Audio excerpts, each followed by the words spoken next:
Sir आप आपको लिखना टीचर। Teacher, yes sir. तो उसके लिए आप क्या करते हो? तो पढ़ाई अच्छे से करनी पड़ेगी उसके लिए पहले। ये आपकी बड़ी अच्छी बात है, पढ़ाई तो करनी ही पड़ेगी। उसके अलावा हर किसी को भी जिस फील्ड में जाना है पढ़ाई करनी पड़ेगी। उसके अलावा क्या करते हो? उसके अलावा तो अभी कुछ नहीं।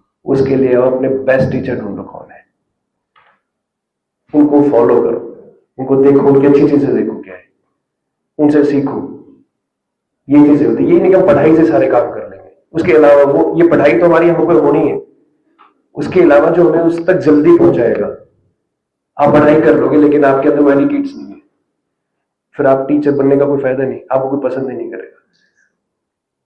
तो हर चीज के पीछे तो हर चीज के पीछे कोई भी फील्ड हो तो आपका एक ना कोई ऐसा मेंटर होना चाहिए कि हाँ मैं उसको देख के बनाया, मैंने उसको देख के मैंने सर कह रहे थे कि मैंने भी किसी ना किसी को देखा होगा कि मेरे को ये मैंने जॉनी लीवर के एक इंटरव्यू सुना था बचपन में, डीडी वन पे आया हुआ था कोई उसका उनका था। तो उस पर इंटरव्यू तो उन्होंने बताया कि मैं झुग्गी बस्ती में रहता था, झुग्गी बस्ती में रहता था। उसके बाद मैंने मेहनत करी, मैंने सोचा मैंने ये करना है तो मैंने कर लिया। उस दिन मेरे को मोटिवेशन लगी जब ये झुग्गी बस्ती में रह के कर सकते हैं तो मैं तो फिर भी एक अच्छे घर में पैदा हुआ हूं, मेरे पास तो सारी चीजें कोशिश ही तो कर रही है।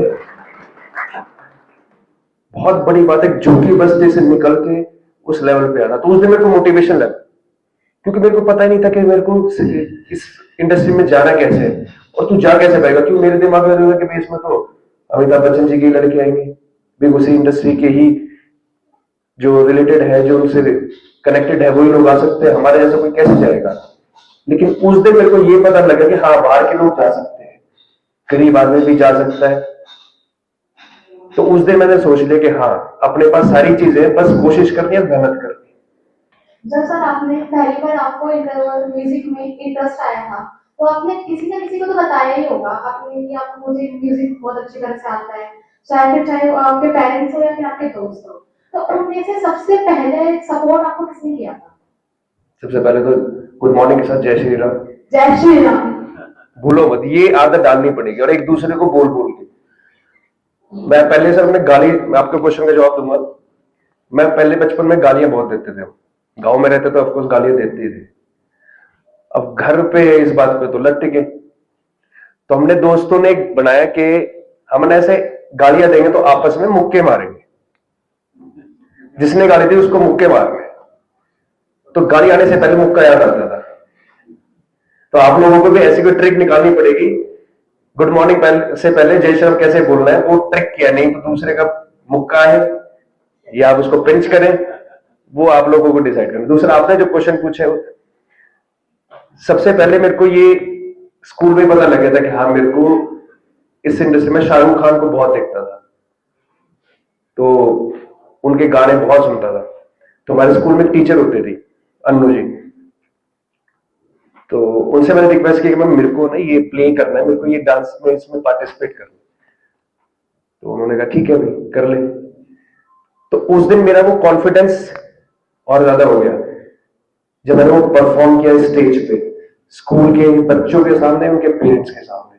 तो उस दिन ये कंफर्म हो गया कि हाँ स्टेज तो मैं कैरी कर सकता हूँ, स्टेज पे मैं खड़ा हो सकता हूँ, मैं पब्लिक को फेस कर सकता हूँ।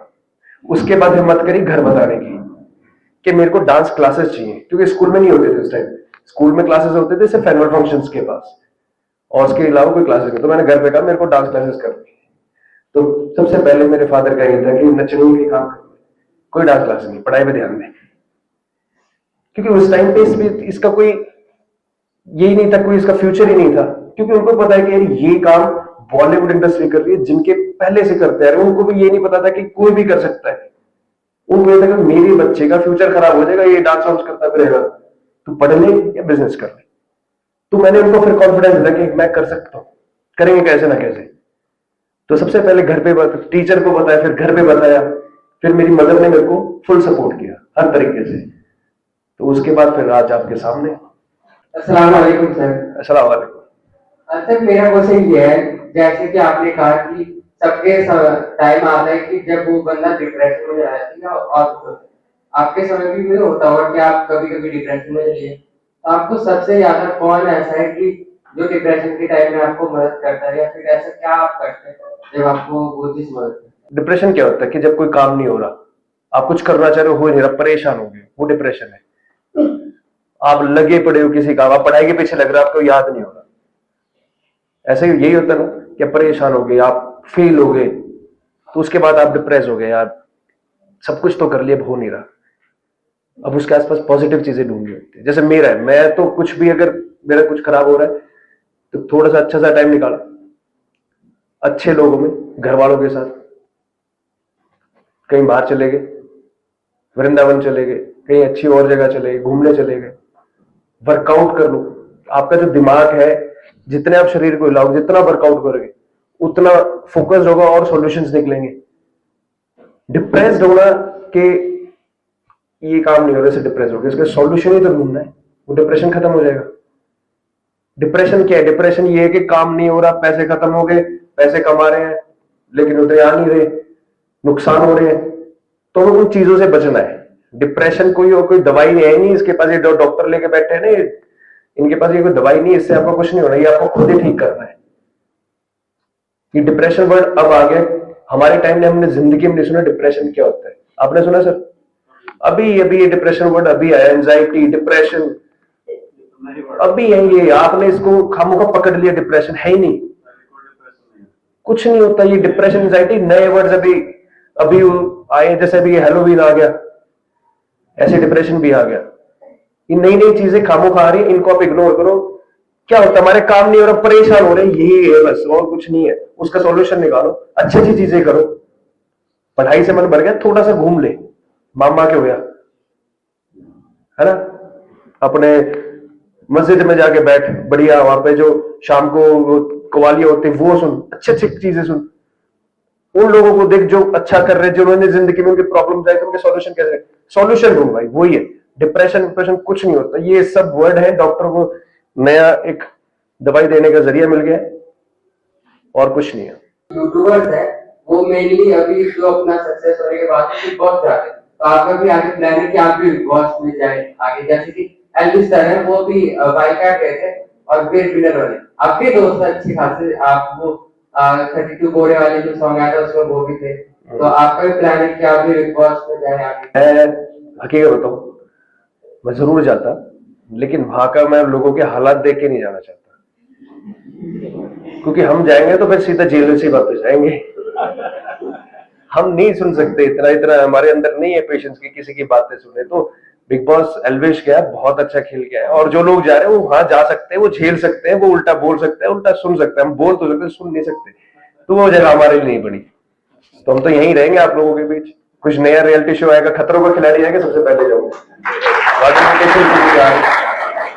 जब आपने म्यूजिक की लाइन चुनी तो क्या आपका कोई प्लान भी था, क्योंकि म्यूजिक में नहीं होते तो आप प्लान भी चाहते कोई और इंडस्ट्री? प्लान भी मेरा बचपन से रहा है। घर वालों के साथ जो बिजनेस थे उन्होंने प्रॉपर इन्वॉल्व रहता था, घर पे भी आके काम करते थे। सर ने तो देखा होगा, मैंने 11th क्लास में सिक्योरिटी एजेंसी ओपन कर ली थी, आपको शायद पता नहीं होगा, मैंने कभी बताया भी नहीं है। अपने मेरे को काम करने में मजा आता था शुरू से।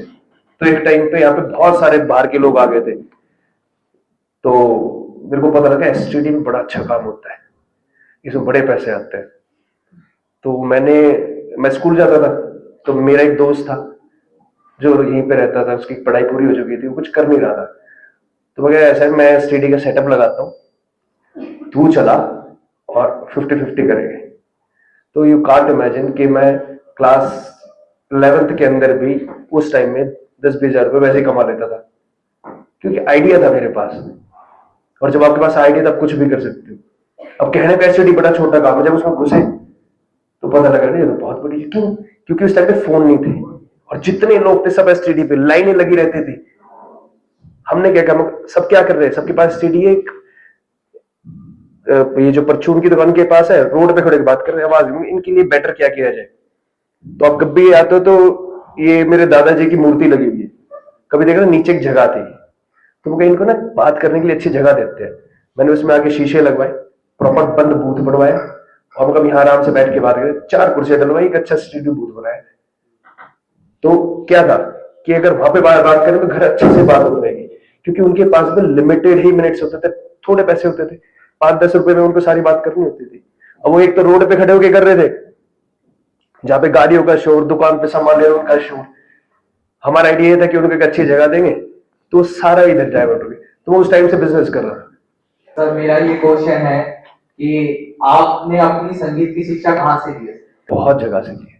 मेरे एक अनीश हमारे गुरुजी होते थे, वो मेरे को मिले थे एक इवेंट के अंदर, तो वो बहुत अच्छा गा रहे थे। तो मैंने उनसे पूछा कि सर आपने कहाँ से ली? कह रहे मैं खुद सिखाता हूँ। तो मैं यहाँ से शालीमार बाग दिल्ली सीखने गया था। उसके बाद फिर मैंने वो शिफ्ट हो गए थे, उसके बाद फिर अपने लाजपत नगर क्लासेस लिए, फिर मैंने गुड़गांव क्लासेस लिए। आज भी अब मानोगे नहीं कि मैं आज भी क्लासेस लेता हूँ, क्योंकि ये तो एक रियाज है, इसको तो मैं डेली करना पड़ेगा। और गुरु बिना ज्ञान नहीं, ये वो ज्ञान हम खुद करेंगे तो गलत भी हो सकता है, तो इसके लिए गुरु की जरूरत हमेशा होती है। हमने एक बेसुर अगर गलत प्रैक्टिस कर लिया तो हमारे लिए खराब हो गया। तो हम आज भी मेरे गुरु है, उनका नाम रंजन है, तो मैं आज भी क्लासेस लेता हूँ। जब भी कोई लक्ष्य अचीव करते हैं तो सबसे पहले एक कॉमन चीज आती है हमारे पास, घमंड। सर घमंड को कैसे कंट्रोल? बहुत अच्छा क्वेश्चन है आपका। घमंड को कैसे कंट्रोल करना है, इसलिए मैंने आपको कहा था कि रोज जो आप खाना खिलाओ ना, बाहर वाले लोगों से मिलो, आपको घमंड वैसे ही खत्म हो जाएगा। क्योंकि घमंड क्या है, घमंड आज अब उन लोगों को देखो तो उनके सामने बहुत कुछ, आपके अंदर घमंड है, मैं तो फलानी गाड़ी में आता हूँ स्कूल, है ना, ये रोड पे घूम रहे हैं, मैं फलाने उसमें आता हूँ, ये तो साइकिल पे घूम रहे हैं। तो ये भी घमंडी है। आपके अंदर भी होता होगा कि मैंने तो उसके पूमा के शूज डाले हैं, इसके पास तो नहीं है, घमंड है वो। इसलिए आप नीचे वाले लोगों जो है ना, जिनके पास कुछ नहीं है, उनके साथ रहना सीख लोगे ना, आपको घमंड वैसे ही खत्म हो जाएगा। क्योंकि घमंड एक ऐसी दीमक है, अगर जिस दिन लगी ना तो आपको खत्म कर देगी, आपको कामयाब नहीं कर सकती। तो घमंड को खत्म करना है तो जो आपके नीचे के लोग हैं, इनके साथ रहना सीखो, इनको देखना सीखो, इनसे सीखने को बहुत मिलता है। अगर मेहनत करना सीखे तो उनसे सीखो, तो घमंड वगैरह वहीं से खत्म हो जाएगा। तो घमंड तो एक दीमक है, इससे तो बच के रहो, जैसे ही लगे उतार के फेंक दो, नहीं तो बिल्कुल खराब कर देगी, नष्ट कर देगी, खत्म कर देगी।